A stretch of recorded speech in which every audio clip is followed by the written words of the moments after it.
Boat house में जाते हैं, वहाँ स्टे करते हैं और अगले दिन सुबह पहलगाम के लिए निकल जाते हैं, जो कि 2 घंटे का रास्ता है श्रीनगर से। उन लोगों ने साहब हमारे कपड़े उतारे, हमारी खतना चेक करी, हमारे आईडी प्रूफ चेक करे और वो हमको काफिर कह करके जो है गालियां दे रहे थे। नैरेटिव से उनको बताई कि ये जो अटैक हुआ है इसके पीछे जिहाद की मानसिकता है। इस्लाम जो है वो कश्मीरी मुसलमानों को इंडियन भारतीय बुत परस्तों से और काफिरों से मुशरिकों से नफरत सिखाता है। और आपको पता है पुलिस में लोअर ग्रेड के जो सिपाही हैं उनमें से बहुत बड़ी तादाद में एक्स मिलिटेंट और उनके बच्चों को भर्ती किया गया। ये वाला मुसलमान वो वाला मुसलमान, ये सारे के सारे जो है ना कुरान के मुताबिक जहन्नमी मुसलमान। आप काफिर के गलबे में जिंदगी गुजार रहे हो, काफिर के गलबे में जिंदगी गुजारना हराम है। यहाँ तक कि आपका सांस लेना, जो हवा में सांस ले रहे हो, जो खाना खा रहे हो, वो सांस लेना, वो खाना खाना हराम है। जो अब कुरान में है वो उन किताबों में पहले से मौजूद है। इसका मतलब क्या होता है कि उन्होंने वहां से उठा के यहाँ खड़ी कर दी वो बातें। 22 अप्रैल 2025 को कश्मीर के पहलगाम में एक आतंकी अटैक होता है, लेकिन उसके ठीक 3 दिन बाद 25 अप्रैल 2025 को कश्मीर में एक और घटना होती है जिसके बारे में आपको नहीं पता और इंडियन मीडिया ने भी इसके बारे में कोई चर्चा नहीं करी। ऐसा क्या हुआ था? 25 अप्रैल 2025 को दोपहर 2 बजे दिल्ली से फ्लाइट उड़ती है कश्मीर के लिए, जिसमें से 3 एक्स मुस्लिम जाते हैं, समीर जी, सलीम जी और एहसान जी। तीनों पहुंचते हैं पहलगाम के लिए।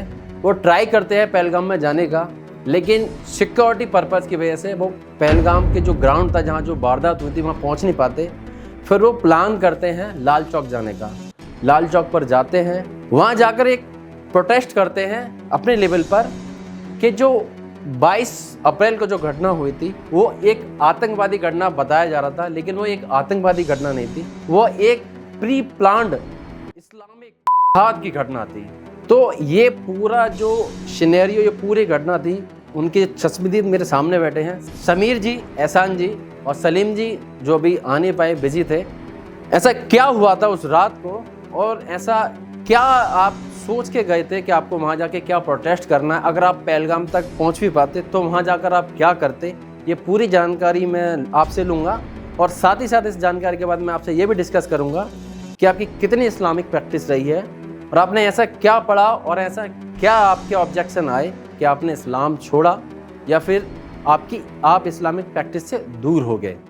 तो शुरू करते हैं। सबसे पहले मैं जानता हूँ पहलगाम अटैक से। हम लोग जो है तीनों लोग और मेरी धर्मपत्नी, हम 4 लोग पहुंचते हैं पहलगाम अटैक को क्रिटिसाइज़ करने के लिए, उसके खिलाफ प्रोटेस्ट करने के लिए। मैं था, एहसान जी, सलीम जी और मेरी धर्मपत्नी। तो 2 बजे की हमारी फ़्लाइट थी दिल्ली से और हम लैंड होते हैं शाम को 4 बजे के आसपास श्रीनगर में। वहाँ पे एक लोकल हमारे जो फ्रेंड है उनकी हेल्प से हम लोग जो है बोट हाउस में जाते हैं, वहाँ स्टे करते हैं और अगले दिन सुबह पहलगाम के लिए निकल जाते हैं, जो कि 2 घंटे का रास्ता है श्रीनगर से। वहाँ जाने के बाद हमें पता चलता है कि सिक्योरिटी रीज़न से हमारी जो आर्मी फोर्सेस है उन्होंने वो रास्ता बंद कर दिया है बाइसरन ऊपर जाने का। वो उस जगह को बाइसरन कहते हैं जहाँ पर ये पहलगाम अटैक हुआ जी। तो वहाँ पर जाने के लिए जो रास्ता था वो बंद कर दिया आर्मी ने और हमको वहाँ जाने नहीं दिया गया। तो हम वापस नीचे उतर करके आए, जो कि पहलगाम की पार्किंग है। तो वहाँ पर कुछ मीडिया वाले जो है वो एक्टिव थे और वो बात कर रहे थे, बाइट ले रहे थे लोगों से, उनसे जान रहे थे इस अटैक के पीछे का रीज़न और उस पर डिस्कस कर रहे थे। तो हमने उन मीडिया वालों से बात करी जिसमें कुछ तमिल चैनल भी थे, उन्होंने भी हमें कवर किया, उन्होंने भी पूछा आने का रीज़न क्या है। वो सब चीज़ें हमने इस्लामिक नैरेटिव से उनको बताई कि ये जो अटैक हुआ है इसके पीछे की मानसिकता है और आसमानी किताब की कौन कौन सी आयत इसको प्रमोट करती है और किस किस आयतों को फॉलो करते हुए उन्होंने ग्राउंड पे ये सारी एक्टिविटी की है, वो हमने उनको बताया। इसके बाद हम वहाँ से वापस आए और लाल चौक पहुँचे और हम लोगों ने वहाँ पे एक छोटा सा वीडियो बनाया था जिसमें हमने ये कहा था कि जो लोग ये कहते हैं कि इस्लाम हमको ये हुक्म देता है कि हम काफिरों के साथ जिहाद करें, उनको मारें, तो ऐसे पर हम लानत भेजते हैं और ऐसे टेररिस्ट अटैक के ऊपर भी हम लानत भेजते हैं। जब हमने ये वीडियो बना करके हमारे एक साथी ने फेसबुक पर रिलीज़ किया तो वहाँ के जो लोकल न्यूज़ हैं यूट्यूब पर, वहाँ पे एक लड़की है, वो लड़की आए दिन जो है वो अलग अलग बिलीफ के लिए हेट्रेड फैलाती रहती है, अलग अलग बिलीफ के गॉडेस को गालियाँ देती रहती है, तब कोई प्रॉब्लम नहीं होती। लेकिन उसने वहाँ पर हमारी इस वीडियो पर रेस्पॉन्ड वीडियो बनाते हुए ये कहा कि ये 3 लोग जो है हमारे मुल्क में आकर, हमारे देश में आकर के, हमारे मुल्क में हमारे देश में आकर के कश्मीरियों को गाली दे रहे हैं और इस्लाम को गालियां दे रहे हैं, जबकि हमने उस पूरे वीडियो में कश्मीरियों के बारे में एक भी बात नहीं, क्योंकि हम तो सारे मुसलमानों को अपना भाई मानते हैं। बट इसमें एक चीज और भी है, हाँ जी। यू आर इंडियंस, हाँ और वो भी इंडियंस है जी। ये मुल्क वाली बात कहाँ से आ गई? मुल्क वाली बात वहां से आ गई है क्योंकि आप भी बहुत अच्छे से जानते हैं और हम भी जानते हैं कि कश्मीर, इंडिया जो है वो कश्मीर को अपना मानता है, लेकिन कश्मीरियों के दिल में आज भी नहीं है, बल्कि कश्मीरियत है या तो फिर पड़ोसी मुल्क की मोहब्बत है जी। तो इसलिए वो इंडिया को आर्टिकल 370 हटने के बाद भी आज भी इंडिया का पार्ट नहीं मानते हैं। इसलिए वो बार बार ये कहते, इवन दो वहाँ के जो प्रशासन है, पुलिस प्रशासन है, उनकी जो बातें हैं जो उन्होंने हमारे सामने की है, उससे भी हमें अंदाज़ा लगाया कि वो भी हमको यही कह रहे थे कि तुम्हें प्रोटेस्ट करना तो अपने मुल्क में करते, अपने देश में करते, हमारे देश में ये कश्मीर पुलिस आपसे बोल रही है। ये कश्मीर पुलिस, जैन के पुलिस के बयान है और वहाँ के आला अधिकारी SHO मंजूर अहमद के बयान है। ये उस पर मैं आगे आता हूँ, बताता हूँ आपको। तो ये वीडियो बनाने के बाद, शूट करने के बाद हम लोग जो है वो अपने चले गए, जो हमारा बोर्ड हाउस था उसमें हमने स्टे किया। ये 28 तारीख की बात है, मतलब हम 25 से 28 तारीख तक वहाँ थे और अलग अलग जगह पर जाकर के वीडियो शूट कर रहे थे, लोगों से बात कर रहे थे। अभी तक मतलब कुछ नहीं हुआ था? अभी कुछ नहीं हुआ था। तो 28 तारीख की रात को, 27 तारीख की रात की बात है ये एक्चुअली, 27 तारीख की रात को मेरी लाइव स्ट्रीम थी और 28 अप्रैल को मेरा जन्मदिन होता है। तो मेरी पत्नी वहाँ पर मेरे साथ थी। जब मैं लाइव स्ट्रीम कर रहा था तो मुझे बताए बिना मेरी धर्मपत्नी ने पूरा कमरा जो है वो डेकोरेट किया सरप्राइज़ देने के लिए कि बर्थडे का सरप्राइज़ मैं दूंगी इनको। लेकिन 12 बजते ही वो मुझे सरप्राइज़ देने वाली थी, लेकिन 11:50 पे हमारे बोट हाउस में 10 से 12 पुलिस वाले बोट हाउस के ओनर के साथ दाखिल हो जाते हैं और लाइव स्ट्रीम मेरी जो चल रही है, जो कि ऑन कैमरा थी, उसको बंद कर देते हैं, लैपटॉप हमारा छीन लेते हैं, मोबाइल हमारे छीन लेते हैं, यहाँ तक कि मेरी पत्नी का भी वो मोबाइल जो है वो जब्त कर लेते हैं और मेरी पत्नी को वहीं बोट हाउस में छोड़ करके, उनका मोबाइल और हमको लेकर के, सारे डिवाइस लेकर के वो पास के ही थाने में हमको। अच्छा, यहाँ पर मैं थोड़ा सा इंटरप्ट करूँगा, आपकी लोकेशन मिली कैसे पुलिस वालों को, या कि किसने बताया कि ये लोग यहाँ पर हैं? हो सकता है वहाँ के आसपास के लोगों ने बताया हो, क्योंकि मुखबिर क्योंकि जब ये देखिए कि जब वो वीडियो वहाँ पे सर्कुलेट होने लगा तो अब जिन लोगों ने हमको वहाँ देखा है उन लोगों ने बताया होगा। तो उसके बाद रात को हमारे पास पुलिस वाले आ गए, वो हमको थाने में लेकर के गए, जहाँ उन्होंने हमारे बारे में पूरी जानकारियाँ ली, रिकॉर्ड की, दर्ज की उसको रजिस्टर में, और फिर वहाँ से उन्होंने हमको मुंशीबाग थाने में ट्रांसफ़र कर दिया रात को, जहाँ हमें हवालात में बंद कर दिया गया। और सुबह जो है हमें जो अधिकारी थे वहाँ के उनके सामने हमें पेश किया गया। उन्होंने हमसे सवाल जवाब की, काउंटर क्वेश्चन के, आने का मसला पूछा। हमने कहा प्रोटेस्ट करने के लिए आए। उन्होंने क्या सवाल जवाब किए? उन्होंने हमसे पूछा आप यहाँ क्यों आए हैं? हमने बोला हम प्रोटेस्ट करने के लिए आए हैं, जो टेररिस्ट अटैक हुआ है। कहते हैं फिर आपने इस्लाम पे लानत क्यों भेजी? हमने बोला क्योंकि ये इस्लामिक जिहाद है। तो वो हमारे साथ आर्ग्यूमेंट करने लगे, बहस करने लगे, हमारी काउंसलिंग करने लगे, इस्लाम को सही बताने लगे और हमें गालियाँ देने लगे कि तुम इस्लाम को बुरा बोल रहे हो। अभी तक जितने भी आपके पास जो भी ऑफिसर्स आए थे, जितने भी पुलिस जो भी स्पेशल थे, जो भी आए थे, सारे इस्लामिक थे, मतलब सारे मुसलमान थे? वहाँ की JNK पुलिस की 99.9% जो फोर्सेस है वो मुसलमान है। नीचे के एक सिपाही से लेकर के आला अधिकारी तक मुसलमान है, कोई इक्का दिक्का नॉन मुस्लिम्स है, ठीक है, बाकी सब मुसलमान है। और वो लोग हमको जो है वहाँ पर इस तरीके से इंट्रोगेट कर रहे थे कि एक पुलिस वाला, एक अधिकारी एक अक्यूज़ को जैसे इंट्रोगेट करता है, वो ऐसे इंट्रोगेट नहीं कर रहे थे हमको, वो ऐसे कर रहे थे जैसे एक इस्लामिक खिलाफत का खलीफा एक मुर्तद को इंट्रोगेट करता है जी। इस तरीके से अभी तक फिलहाल इंट्रोगेशन हो रही थी, अभी तक हमारे साथ कोई मारपीट नहीं हो रही थी वहाँ पर। तो मुंशीबाग थाने में ये सब चीज़ें करने के बाद, किसने तुमको भेजा है, किसने तुमको पैसे दिए हैं, तुम कौन सी कंट्री के लिए काम करते हो, कौन से आतंकी संगठन के लिए काम करते, इस तरीके के लिए हमारे पर लगा, इसको हमने डिनाई किया क्योंकि हम तो करते ही नहीं है। उन्होंने कहा तुमको कहाँ से फंडिंग आती? हमने बोला आप हमारे अकाउंट चेक कर लो, हमको कहाँ से फंडिंग आती? कहीं से भी नहीं आती, हम लोग तो अपने बल पर यहाँ पर आए हैं।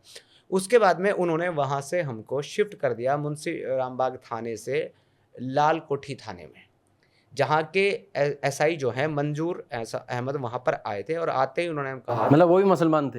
हाँ, सब मुसलमान थे, सभी। उन्होंने कहा कि तुम यहाँ हमारे मुल्क में आकर के प्रोटेस्ट कर रहे हो, तुम अपने मुल्क में प्रोटेस्ट करते हो, तुम कहते हो यहाँ लगा दें। हमने बोला देखिए वो एक तकिया कलाम है कि उन्होंने कहा है वो मजाक में, मैंने उसको जवाब भी दिया है कि ऑलरेडी लग चुकी है, आगे लग चुकी है, मींस ऑलरेडी जो है इस्लाम के नाम पर लोगों को कत्ल किया जा चुका है। अच्छा, यहाँ पर मैं एक थोड़ा सा और कोट करूँगा, आपको थोड़ा सा इंटरप्ट करूँगा। उस वीडियो में ऐसा क्या बोला गया था जिसकी वजह से वो पुलिस वाले आपको ऑफेंस करने लगे थे? आप शायद कुछ बताने वाले थे। जी जी, मैं उसमें ये कहूँगा कि सलीम भाई ने ये कहा था उसमें कि हम ऐसे इस्लाम पे लानत भेजते हैं जो लोग इस्लाम के नाम पे इस ऐसी ऐसी घटनाओं को हमारे हिंदुस्तान में अंजाम देते हैं। और समीर भाई ने कहा था कि हम आए हैं पहलगाम के अंदर, जो जिहादी किस्म के इंसान होते हैं और वो आए हमसे सवाल जवाब करें, इस तरह की बातें की थी इन्होंने। और मैंने एक बीच में खड़े होकर एक मजाक के तौर पे ये बोल दिया था कि हम लगा देंगे, यानी मेरा कहने का मकसद ये था उन जिहादियों को आग लगा देंगे हाँ, जो ऐसा घटना कर रहे हैं। जैसे उनके इरादे होते हैं, उनके गलत इरादों में हम आग लगा देंगे एक तरह से, जो उन्हें नाकाम करेंगे। बस वही मजाक के तौर पे यही कही थी मैंने। और लेकिन उन्होंने इस वीडियो को इस तरह से ले लिया कि उसमें ये कहा जा रहा है कि वो दिखा रहे थे बार बार, जितने लोग आपस में देखते थे उतना ही उनका गुस्सा बढ़ा। मतलब ये था उन्होंने अपने उन लोगों ने अपने एजेंडे के हिसाब से फेक नैरेटिव ये बनाया कि कश्मीरियों को इस्लाम को गाली दे रहे हैं और कश्मीर में आग लगाने की बात कर रहे हैं। भले जैसे इससे हमारा क्या मतलब हो सकता है? हम लोग एक आम नागरिक है भारत के, हम लोग वहाँ जैसे और लोग प्रोटेस्ट करने के लिए गए, हम भी वहाँ पर गए। लेकिन हम लोगों को ही इसलिए जो है कैप्चर किया गया और हम लोगों को इसलिए डिटेन किया गया क्योंकि हम एक्स मुस्लिम थे। बाकी लोग जो जाकर के वहाँ पर प्रोटेस्ट कर रहे थे वो या तो हिंदू थे या तो मुसलमान थे, तो उनको नहीं किया। लेकिन हम एक्स मुस्लिम थे तो हमको इस वजह से कहा गया कि तुम मुसलमान होकर के इस्लाम के खिलाफ बात करोगे। अच्छा, ये तब तक मानने के लिए तैयार नहीं थे जब तक हमको डिटेन करके पूछताछ चल रही थी कि हम एक्स मुस्लिम हैं। वो हमको काफिर कह करके जो है गालियां दे रहे थे। उसके बाद वहां से मंजूर हसन जब हमको लेकर के चले तो मैंने उनको बोला, अधिकारी को, कि मेरी पत्नी बाहर खड़ी हुई है, सारी रात से बाहर है, मैं उससे एक बार मिलना चाहता हूँ। मैंने उनसे रिक्वेस्ट की, उन्होंने कहा मिल लो। जब बाहर लेकर के चले, मैंने उन मंजूर हसन से कहा कि मैंने सर से परमिशन ली है कि मुझे मिलने। तो इस बात पर उन्होंने मुझे वहाँ मारा, मेरे को लात मारी उन्होंने मेरे पाँव के ऊपर। और फिर हमको गाड़ी में बैठा करके लाल कोठी बाग लेके गए और वहाँ जा करके पुलिस वालों ने एसएचओ रूम में हमारे साथ तीनों के साथ बर्बरता की, लाठी डंडे बरसाए, गालियाँ दी और काफिर कह करके हमको मार रहे थे। तो हमने बताया कि हम काफिर नॉन मुस्लिम नहीं हैं, हम लोग एक्स मुस्लिम हैं और एक्स मुस्लिम की हैसियत से हम लोग बात करते हैं। तो उन लोगों ने साहब हमारे कपड़े उतारे, हमारी खतना चेक करी, हमारे आईडी प्रूफ चेक करे। और जब उनको हमारी खतना चेक करके और आईडी प्रूफ चेक करके पता चल गया कि ये वाकई मुसलमान थे, मतलब उनके नाम आइडेंटिटी सब मुसलमान वाली है, तो फिर वो जो हमको काफिर कह के मार रहे थे वो अब हमको मुर्तद कह के मारने लगे। और ये कि इस्लाम से छोड़ चुके। इस्लाम में देखिए मुर्तद को कत्ल करने का हुक्म है। मन बदला दीनहु फक्तुरु, हुजूर पाक की हदीस है, नबी पाक की। और उसका मतलब है कि जब कोई अपना दीन छोड़ दे तो उसको मार डालो। तो वो लोग जो जे.एंड.के पुलिस के वहाँ पर जो वो सिपाही थे और जो अधिकारी थे, वो लोग हमको एक एक्यूज की तरह हमको इंटरोगेट नहीं कर रहे थे, बल्कि एक मुर्तद की तरह वो हमको मार रहे थे ताकि वो अपनी बदला, अपनी गुन्नस हमें निकाल सके। एक आदमी ने उसमें जो कि दाढ़ी वाला था, मुल्ला जी टाइप का पुलिस वाला, उसने बहुत तेज़ मेरे यहाँ इस तरफ चेस्ट में लात मारी और ये कह कर के लात मारी कि तू हमारी कुरान को गाली देगा, तू हमारी किताब को बोलेगा, ये बोल करके यहाँ लात मारी, जिसकी वजह आज तक मेरे को इसमें पेन होता है और आज तक मेरा इसकी ट्रीटमेंट जो है यहाँ पर एक क्वेश्चन पूछूंगा। जैसे उसने बोला कि किताब क्या, मतलब जो किताब को बुरा बोलेगा, आपने क्वेश्चन पूछे उनसे, जैसे आपने बताया कि आपको आपसे क्वेश्चन काउंटर क्वेश्चन कर, आपको समझाने की कोशिश कर रहे थे, तो आपने भी काउंटर क्वेश्चन करे होंगे, काउंसलिंग करने की कोशिश कर रहे थे, तो आपने भी कुछ क्वेश्चन करे होंगे कि मैं इन मतलब मेरे जो सवाल है उनके आप आंसर करता हूं। जब उन्होंने हमारे बारे से पूछताछ की और उनको पता चला कि मैं एक्स मुस्लिम हूँ, तो उन्होंने हमारे चैनल पूछे। मेरा चैनल जैसे उन्होंने देखा और वीडियोस देखी, वो कहा अच्छा ये तुम हो, तुमको तो मैं कई बार देखा हूँ और सुना हूँ। ज़्यादातर पुलिस वाले वहाँ के मेरी वीडियोस देखते थे, मुझे जानते थे और पहले से ही मुझसे बहुत ज़्यादा गुस्सा खाए हुए थे, क्योंकि मैं इस्लाम के अगेंस्ट में मैं बात करता हूँ और वो बातें करता हूँ जो मुसलमान नहीं मानते इस्लाम के बारे में, ऐसा हो सकता है। तो वो इस पर और ज़्यादा चिढ़ गए और फिर वो कहने लगे तुम बड़ी डिबेट करते हो ना न्यूज़ चैनल पर जाकर और चैनल पर हमारे साथ डिबेट करो, हम तुम्हारे साथ डिबेट करेंगे। तो उन्होंने हमारी काउंसलिंग करना शुरू कर दिया, कहते हमें बताओ तुम्हारे इस्लाम पे एतराज़ क्या है। तो वहाँ पर मैंने 3-4 पुलिस वालों के साथ डिबेट करी और 5 मिनट में सारी छुट्टी हो गई सबकी, सब साइड हो गए। फिर उसके बाद में जो है ना, जब वो जवाब नहीं दे पाए हमारे सवालों का, हमारे साथ डिबेट नहीं कर पाए, तो फिर मारने लगे। मतलब ये तो गलत होगी, जब आपने उनके आंसरों को या जो भी चीज़ें डिबेट में आप जीत गए उनको झुठला दिया, तो फिर तो ये और ज्यादा गलत बात होगी, फिर मार रहे हैं, फिर और मारने लगे और ये कह करके मारने लगे कि तुम्हारी इंटरप्रिटेशन जो है कुरान की वो गलत है। मैंने कहा तो सही आप बता दो, तो सही जैसे ही मैंने कहा बता दो, तो फिर मारने लगे। फिर आगे इसके बाद क्या हुआ? इसके बाद में जो है फिर वो हमको थाने बदलते रहे, जगह जगह ले जाते थे, टॉर्चर करते थे, मारते थे। और ये सिलसिला तब तक चलता रहा जब तक मैंने उनसे रिक्वेस्ट नहीं की कि मेरी धर्मपत्नी बाहर है, हमारी फ़्लाइट टिकट बुक है, आप उसको प्लीज़ जाने दो। क्योंकि 28 तारीख की दिन की 3 बजे की हमने रिटर्न टिकट अपनी वहाँ से बुक की थी, हमारा काम हो गया था तो हम वापस आने वाले थे। लेकिन उन लोगों ने एक नहीं सुनी। और जब शाम को 5 बजे तक मैंने दोबारा उनसे रिक्वेस्ट करी, जो SI मंजूर अहमद था, उससे मैंने हाथ जोड़ के रिक्वेस्ट करी कि मेरी पत्नी का इससे कोई लेना देना नहीं और आपने उनको अरेस्ट भी नहीं किया, डिटेन भी नहीं किया, वो बाहर हैं तो उनको कोई परेशानी भी हो सकती है, तो आप उनको जाने दो। तब जाकर के मेरे अकाउंट से पुलिस वालों ने उनको कुछ 11,000 रुपये निकाल करके दिए, उनको उनका मोबाइल दिया जो कि उन्होंने जब्त कर लिया था। तो इस वजह से वो भी किसी को इन्फॉर्म नहीं कर पा रही थी। और वैसे भी यहाँ की दिल्ली की जो सिम है या हमारे नेटवर्क वहाँ नहीं चलते हैं, वो वहाँ चलते ही नहीं है। वहाँ की सिम यहाँ चलती है पर यहाँ की सिम वहाँ नहीं चलती। क्या इंडिया का जबकि हिस्सा है? वो भी इंडिया, ये भी इंडिया, क्या इंडिया का हिस्सा बनाया? देखिए ना कि वहाँ सिम ही नहीं चलती, काम ही नहीं करती है। और नेटवर्क भी वही है, जियो है, एयरटेल है, वही है, लेकिन फिर भी वहाँ काम नहीं करेंगे। सो जब उनको उनका मोबाइल मिला और मैंने मेरी धर्मपत्नी को कहा कि आप वापस चले जाओ, लेकिन वो एक इतनी ज़्यादा मतलब हिम्मत वाली इंसान है जो इतना सब होने के बाद भी टूटी नहीं। यहाँ तक कि मुझे बाद में उन्होंने बताया जब हम वहाँ से रिलीज़ हुए कि जिस वक्त ये हमारे साथ अंदर ये सब चल रहा था तो बाहर मेरी पत्नी को भी टॉर्चर किया जा रहा था। वहाँ के जो लोकल्स थे, जो पब्लिक थी, वो उनको टॉर्चर कर रही थी, उनकी वीडियोस बना रही थी, उनको कह रही थी तुम उनके साथ हो ना, तुमको भी जिंदा जला देंगे, मार डालेंगे और तुम्हारा कर देंगे। अब समझ जाओ। मैं समझ पा रहा हूँ। तो ये सब धमकियाँ उसको दी जा रही थी। उसको 24 घंटे जो है ना उसके पीछे लोग भाग रहे थे। कश्मीर की ठंड में वो रोड पर बैठी हुई थी, लेकिन उसने हार नहीं मानी और वो कोशिश करती रही कि किस तरीके से हमसे मिल लिया जाए, बात हो जाए, लेकिन मिलने नहीं दिया गया। लेकिन जब शाम के टाइम 5 बजे के करीब उनका फ़ोन और पैसे निकाल करके मेरे अकाउंट से दिए गए तो तब मैंने उनको बोला आप चले जाओ, रिक्वेस्ट किया मैंने उनसे। तब वो जा करके वहाँ से निकली, लेकिन वो घर वापस नहीं आई, यानी कि दिल्ली वापस नहीं आई। उन्होंने वहाँ किसी से, ऑटो वाले से, गाड़ी वाले से वाईफाई लिया और फिर व्हाट्सएप के माध्यम से यहाँ पर दासना में यति नरसिंहानंद महाराज गुरुजी हैं, उनसे कांटेक्ट किया। मतलब पहला संदेश तब गया था आपकी तरफ से, तब तक मतलब आप कनेक्ट नहीं कर, किसी को नहीं पता था कि हम कहाँ हैं, किस हालत में हैं। लोग हमसे कांटेक्ट करने की कोशिश कर रहे थे, तो फोन हमारे उनके पास जब्त थे। ठीक। अब जब यति महाराज जी को पता चला तो उन्होंने और 2-4 लोगों से बात की और 2-4 लोगों को फिर कनेक्ट किया गया, पूरा एक ग्रुप बन गया और वो मेरी पत्नी के साथ जो है वो कन्वर्सेशन चल रहा था। तो वहाँ के आला अधिकारियों से बात की हमारे कुछ लोगों ने और उनके संज्ञान में ये जब बात आई तो उन्होंने ऑर्डर दिया कि इनको रिलीज़ करो और इनको सेफली फिर यहाँ से निकाल करके जम्मू तक छोड़ो। तो फिर लाल कोठी बाग से शाम के टाइम 10 बजे के करीब 10:20 पे हमें वहाँ से निकाला गया और निकाल करके हमें तीसरे थाने में, हमें मैसूमा थाना, वहाँ पर ले जाया गया। वहाँ मेरी पत्नी को मुझसे पूछा एक सिपाही ने कि तुम्हारी पत्नी कहाँ? मैंने कहा जी वो तो चली गई, क्योंकि मुझे तो यही पता कि वो चली गई। तो उन्होंने कहा कि उनका नंबर दो। मेरे फ़ोन लिया, मेरे फ़ोन से उनको फ़ोन मिलाया और उनको कहा आप यहाँ थाने में आ जाइए, आपको वापस जाना है। मैं चौंक गया कि वो अभी तक गई नहीं यहीं पर। तो तब वो वहाँ पर आई और उन्होंने आकर के ज़मानत लिख कर के दी हम तीनों की। और फिर जो है वहाँ से हम लोगों को गाड़ी में बैठाया गया और हमको जो है सीधा वहाँ से मैसूमा थाने से एक जगह पर ले जाया गया जहाँ पर SP श्रीनगर फैसल खान वहाँ पर मौजूद थे। उन्होंने हमसे हमारा हालचाल लिया और पूछा तुम आप ठीक हो, आप सुरक्षित हो, घबराने की कोई ज़रूरत नहीं। उन्होंने वीडियो बनाई और कहा कि हम आपको यहाँ से भिजवा रहे हैं, जम्मू भिजवा रहे हैं और आप चिंता ना करें, आपको सेफली भेजा जाएगा। तो 3 लोगों को अपॉइंट किया गया और उनको निर्देश दिए उन्होंने हमारे सामने कि जब वहाँ जा कर के इनको ड्रॉप करोगे सेफली तो इनकी वीडियो बना करके मुझे सेंड करोगे। वहाँ से गाड़ी चलती है, सारी रात सफ़र करते हुए, मतलब तकरीबन 12:30-1 बज चुका था और तकरीबन 5-6 घंटे का सफ़र श्रीनगर से जम्मू का होता है।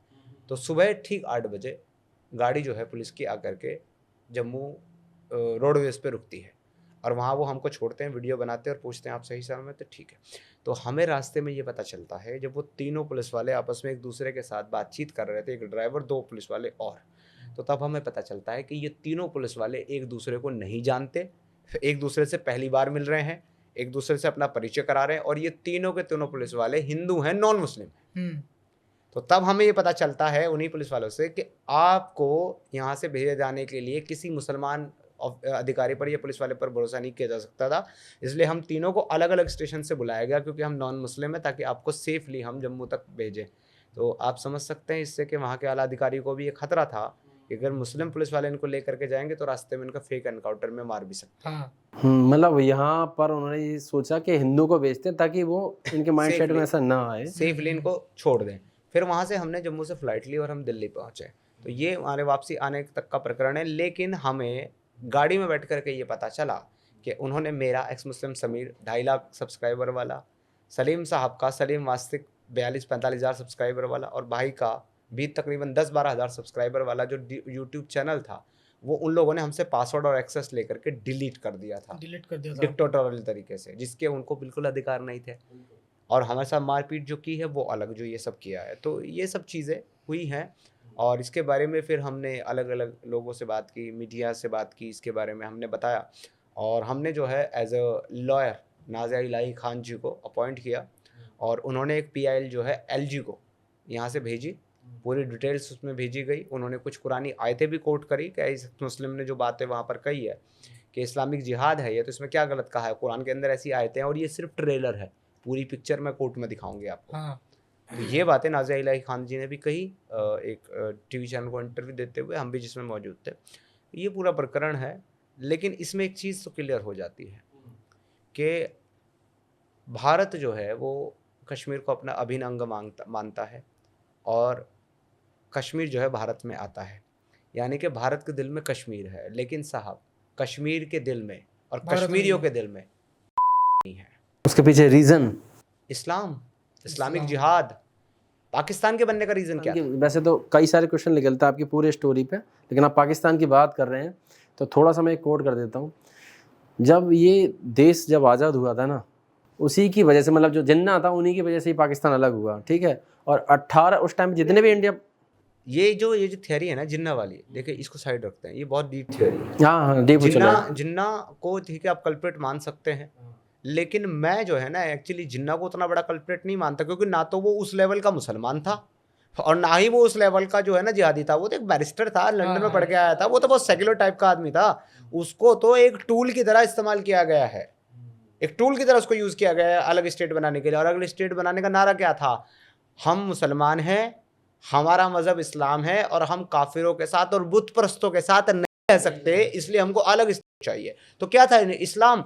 तो साहब वही इस्लाम जो है वो कश्मीरी मुसलमानों को इंडियन भारतीय बुत परस्तों से और काफिरों से, मुशरिकों से नफरत सिखाता है। और ये नफरत आप और हम जो है वो 1990 में कश्मीरी साइड में देख चुके हैं, बिल्कुल देख चुके हैं। और मैं बंटवारे की बात करूं तो जितना भी इंडिया में जितने भी मुसलमान थे उसमें से सिर्फ 18% मुसलमान थे जो पाकिस्तान, 3 करोड़ मुसलमान थे उस वक्त, 3 करोड़ मुसलमानों की आबादी थी। I think something 4 something 3 crore 78 lakh की पॉपुलेशन थी, जिसमें से सिर्फ 75 लाख मुसलमान जो है वो माइग्रेट होकर आ गए थे, बाकी 3 करोड़ यहीं रह गए थे, यहीं थे। तो जब आपने अल्लाह के नाम पे, इस्लाम के नाम पे एक ज़मीन ऑलरेडी, एक मुल्क ऑलरेडी बना लिया, तो फिर तो मुसलमानों को वहाँ जाना चाहिए था। अब वो मुसलमान यहाँ रह करके कहता है कि ये तो हमारी मोहब्बत है अपने वतन के लिए कि हम नहीं गए।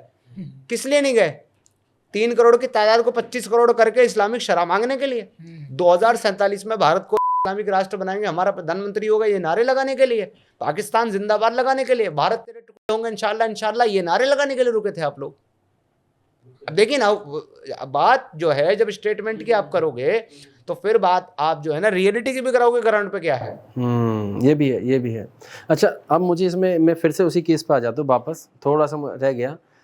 जैसे कि उसके बाद ये सारी पूरी जितनी घटना होगी, आप दिल्ली आए, आपने जो भी, फिर आपने एक अपील दायर करी कोर्ट में, अभी आपका क्या मतलब उसके बाद अब क्या स्टेप लेने वाले हैं या क्या सोच? PIL भेजी गई है LG को और प्रशासन को, हमारी लॉयर नाज़िया इलाही खान जी के थ्रू, और उसका जवाब अभी आना बाकी है। 7 से 15 दिन का टाइम होता है, वैसे ऑलरेडी 15 दिन हो चुके हैं।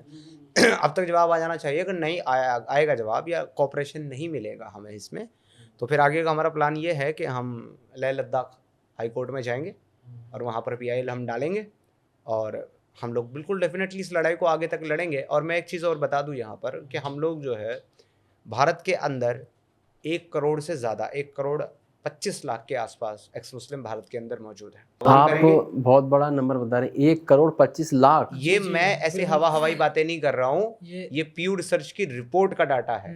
प्यू रिसर्च जो कि एक सबसे ऑथेंटिक वेबसाइट है और सबसे ऑथेंटिक सर्वे जो करती है, उसका कहना यह है कि भारतीय मुसलमानों का 6% अल्लाह में विश्वास नहीं रखता, अल्लाह में यकीन नहीं रखता।